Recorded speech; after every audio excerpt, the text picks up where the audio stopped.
Assalamualaikum warahmatullahi wabarakatuh. Saya Ratna Fadilah, absen 24. Saya akan melakukan ujian praktek Bahasa Indonesia monolog dengan tema Apakah Kita Sudah Merdeka? Karya Putu Wijaya. Selamat menyaksikan. Pada peringatan kemerdekaan Indonesia, aku sedang layeh-layeh nonton TV. Ketika lagu Sorai-Sorai dikumandangkan, cucuku mendekat lalu berbisik, "Nek, apakah kita sudah merdeka?" "Apa? Apakah kita sudah merdeka?" "Siapa yang menyuruhmu menanyakan itu?" Aku baca di koran, Nek." Cucuku mengeluarkan sebuah koran dari sakunya yang berisi kepala berita. "Media sekarang semuanya edan. Dagangannya hanya sensasi, tidak ada fakta." Kugayu tangan cucuku. Kududukan di sampingku. "Duduk, jangan ngomong dulu. Aku mau bicara. Apa-apa saja kerjaan gurumu di sekolah? Apa gurumu tidak mengajarkanmu sejarah Indonesia? Apa gurumu tidak memberitahu kepadamu bahwa tanggal 17 Agustus 1945 Bung Karno dan Bung Hatta memproklamasikan Indonesia? Proklamasi kami, bangsa Indonesia, menyatakan dengan ini kemerdekaan Indonesia. Hal-hal mengenai pemindahan kekuasaan dan lain-lain diselenggarakan dengan cara sesama dengan tempo yang sesingkat-singkatnya. Jakarta, 17 Agustus 1945, atas nama bangsa Indonesia, Soekarno-Hatta. Nah, sejak saat itu kita sudah merdeka.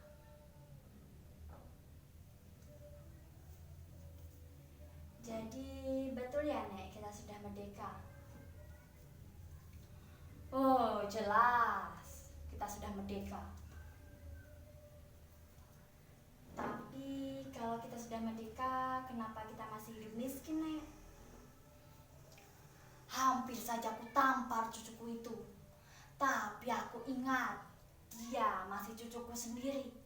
Sambil menahan geram, aku melanjutkan pembicaraanku. "Dengarkan, Nenek, baik-baik. Diam, jangan ngomong dulu. Kalau kita merdeka, itu artinya kita bebas dari penjajah. Kita bebas berpikir, kita bebas menentukan nasib kita sendiri. Tapi kalau kamu itu miskin, kamu lemah, sakit, gagal, jelas itu bukan urusan kemerdekaan. Jika kamu ingin kaya, kamu harus cari kekayaanmu itu sendiri. Tidak ada orang yang mau membantumu. Kalau kamu itu ingin kaya, kamu harus bisa berani melawan tantangan, rintangan, rela berkorban. Kalau kamu itu rajin, pintar, ulet, jelas kamu akan jadi orang nomor 1. Tapi kalau kamu malas, bodoh, bisanya hanya mengeluh, mengemis, aku yakin kamu bakal jadi orang kere seumur hidupmu.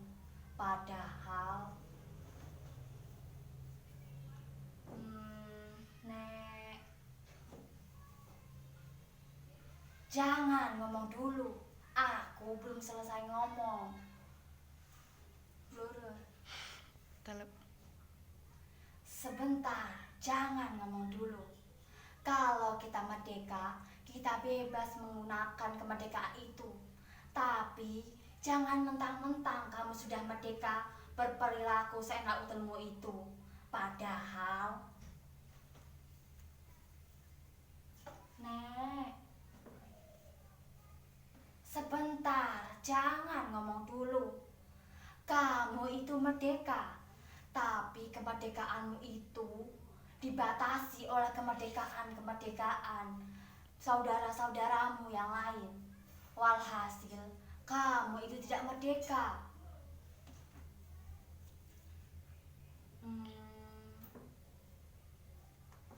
Mengerti? Cucuku masih diam. Ngerti? Ngerti? Tidak, Nek. Bagus. Itu berarti kamu adalah orang yang merdeka. Orang yang merdeka, berani kapanpun dan dimanapun. Kamu bilang tidak. Di layar televisi, sang saka merah putih telah dikeret.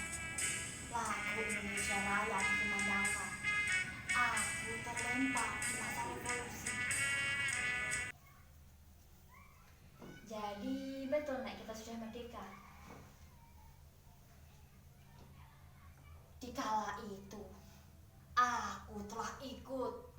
Aku turut membayar ongkos kemerdekaan hingga aku tertembak dan kakiku pincang.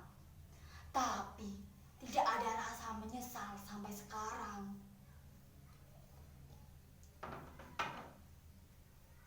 Jadi betul, Nek, kita sudah merdeka.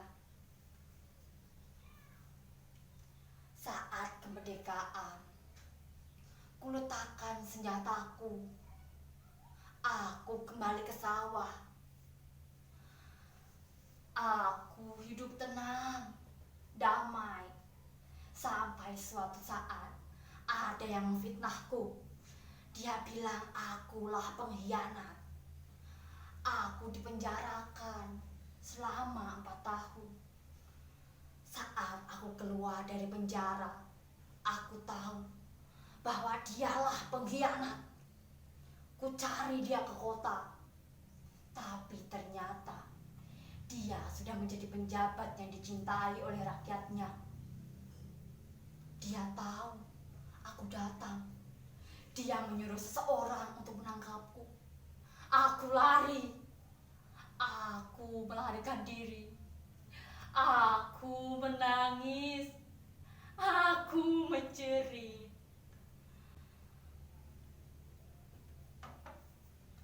Tapi kalau kita sudah merdeka, mengapa Nenek menangis?